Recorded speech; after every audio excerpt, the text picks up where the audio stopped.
Es uno de los mayores espectáculos que un ojo humano puede contemplar. Adentrarse en las dunas del desierto para observar la puesta del sol. Tonos ocres parecen derramarse desde el cielo, impregnando todo y cuanto rodea, mientras el horizonte queda pintado por el color marrón claro de la arena. Es bello y macabro a la vez la ausencia de vida que puede crear un cuadro tan maravilloso. El Sahara, palabra de origen bereber que significa tierra dura, es un lugar insólito lleno de contrastes. La superficie resulta desoladora por la ausencia de agua. Sin embargo, entre 300 y 1200 metros de profundidad se encuentra el mar de Albine, el mayor lago subterráneo del mundo.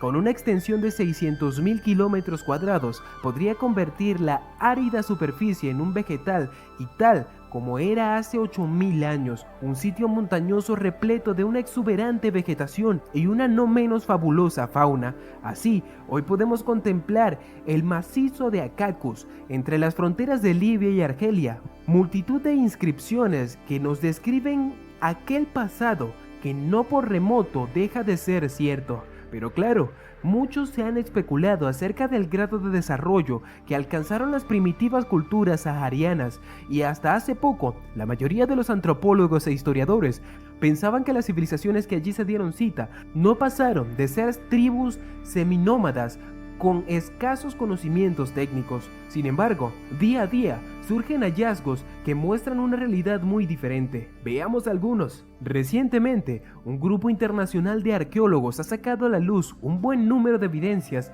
que ponen en manifiesto un pasado desconcertante.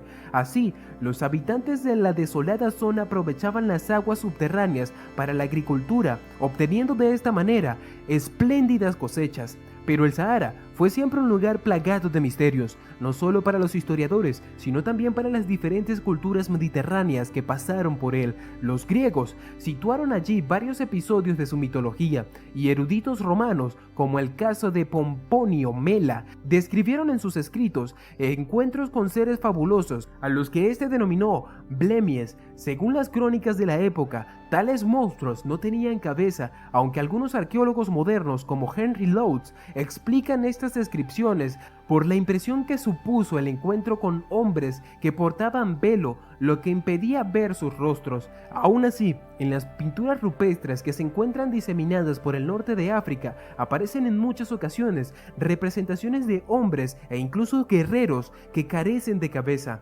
La lógica nos induce a pensar obviamente que tal extremo no es más que un absurdo.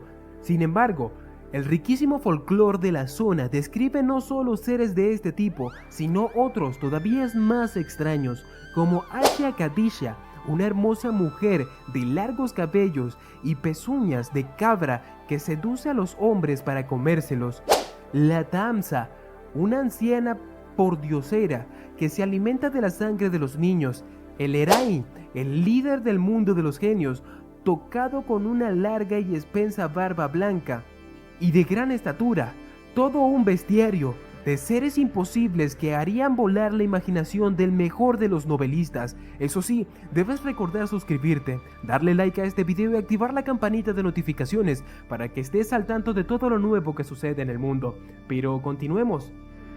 Marrakech embruja como una bella mujer envuelta en una túnica de seda. Es fácil perderse en sus callejuelas con olor a rosas, entre las impertinentes voces de sus vendedores ambulantes o su maraña de café construidos hace más de un siglo. Marrakech es hermoso pero salvaje. Tras su fachada multicolor, tejida para hipnotizar a los turistas, previve todavía el espíritu nómada de sus constructores. Es un pecado imperdonable visitar su alcazaba sin detenerse varias horas en la tumultuosa plaza de Llama Elfna, arropada por encantadores de serpientes, puestos de sacamuelas, titiriteros acompañados por sus monos o escuálidos tenderetes con las más variopintas mercancías que pueden palpar el auténtico sabor del norte de África. El nombre bereber de esta explanada, atiborrada hoy de turistas, era el de Plaza de Aniquilación, pues en ella los jueces mandaban a cortar las cabezas de los ladrones de cualquiera que difiriera la ley. Marrakech fue construida en el siglo XI por los almorávides, tribus bereberes, cuyo ejército estaba compuesto por monjes soldados. Estos penetraron en la península ibérica y expandieron su imperio hasta las selvas centroafricanas.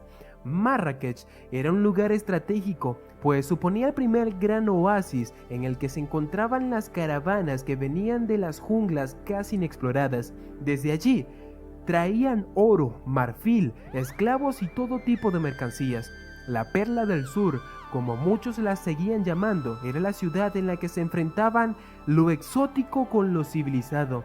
1000 años más tarde, su espíritu sigue intacto, pues sus calles y plazas rebosan exoticismo, y lo civilizado lo ponen aparentemente los curiosos occidentales que se siguen enamorando de ellas. Los Tuaregs, más conocidos en Occidente como los Hombres Azules, son sin duda una de las tribus más míticas de toda África. El insólito color de su piel se debe a que las largas túnicas con las que van vestidos están teñidas de índigo, un colorante vegetal que se va disolviendo con las altas temperaturas, a la vez que se impregna en su dermis. Esto reduce al mínimo la sudoración, con lo que la pérdida de líquidos es casi nula, un método muy efectivo para sobrevivir en una de las condiciones extremas, aunque en la actualidad apenas se utiliza. Sobre el origen de su nombre, los historiadores no se ponen de acuerdo, y son dos las teorías que pugnan para explicar la formación del vocablo Tuareg. Para unos, esta palabra proviene del término árabe targa, que significa jardín, y cierto es que la zona donde hoy habitan estos nómadas fue antaño un frondoso bosque, como puede comprobarse en las pinturas rupestres de Tassili. De otro lado, están los que ven su origen en el siglo VIII, cuando una invasión de guerreros provenientes de Marruecos, los chorfas, se adentró en el desierto argelio para islamizar a las tribus de infieles que habitaban la zona. Pero su éxito fue parcial, pues aunque se convirtieron al Islam, jamás abandonaron sus antiguas tradiciones animistas, fuertemente arraigadas en sus usos cotidianos. Por ellos, los denominaron Tawareg, que significa los abandonados de Dios. Así, por ejemplo, las mujeres Tuareg no utilizan velo y no dudan en acudir hasta el Taleb, el hechicero de la tribu, para pedir consejos. Desde entonces, este pueblo rebelde se convirtió en el procristo y no paró de guerrear durante toda la Edad Media con sus vecinos. Temidos, respetados y a la vez odiados, se tornaron en la llave para atravesar buena parte del desierto. Pedían tributos a las caravanas, saqueando a aquellas que se negaban a pagar impuestos, no importando en absoluto la religión que profesaban los mercaderes. En sus incursiones llegaron hasta el corazón de África Negra, comerciando con esclavos, oro y marfil con otros pueblos de la ribera mediterránea. Sus vecinos siempre se desconcertaron ante el comportamiento, puesto que cuando ofrecían hospitalidad eran capaces incluso de dar su vida, y por el contrario, en la guerra eran crueles y sanguinarios hasta el extremo. Así, desde 1850 hasta 1917, las tropas francesas lucharon contra ellos, consiguiendo al fin doblegarlos, pero incluso cautivos, ni uno solo de ellos colaboró con el invasor, pues antes preferían la muerte. Respecto a su nombre, para ellos el vocablo Tuareg siempre supuso un insulto y se denominan entre sí mismos Imosag, palabra enigmática cuyo significado se ha perdido para siempre en la noche de los tiempos, y si alguno de sus taleb, encargados también de preservar las tradiciones, lo conoce, jamás se lo ha confesado a occidental alguno. Para algunos eruditos, no es más que un amuleto de fertilidad, para otros, una llave del más allá, como ocurre con el An egipcio. Y puestos a dar soluciones, no hay quien se resista a afirmar que representa el planeta Venus, adorado hace miles de años en la Tierra y el norte de África. El Liferwan es un símbolo de los Tuaregs, cada día más vendido en Occidente, pues aunque nadie haya podido explicar su significado concreto, está claro que representa miles de hombres que siempre han sido libres. Otro punto importante dentro de este mundo mágico que rodea a los Tuareg, y en este caso también al resto de tribus bereberes, es la existencia de Yenun, o demonios que habitan el desierto. En la sura número 4 del Corán se relata con detalle cómo Dios, demiurgo de todas las cosas, dio la vida a unos extraños personajes. Utilizó para ello un fuego sagrado tan puro que ni siquiera provocaba humo, pero tanta prisa se dio que descuidó su aspecto, siendo algunos de estos seres grotescos. Además, en un imperdonable error, dotó de pies de burro y de cabra, entre otros desaguisados, haciendo que su apariencia fuera aún más desagradable.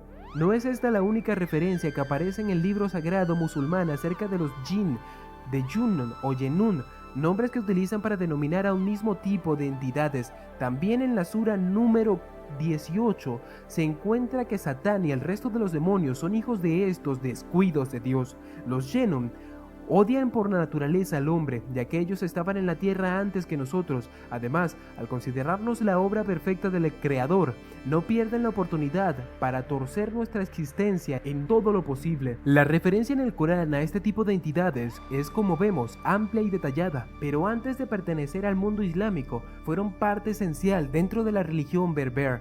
Los antiguos habitantes del Sahara afirmaban que los Genum vivían en algunas montañas del Atlas marroquí.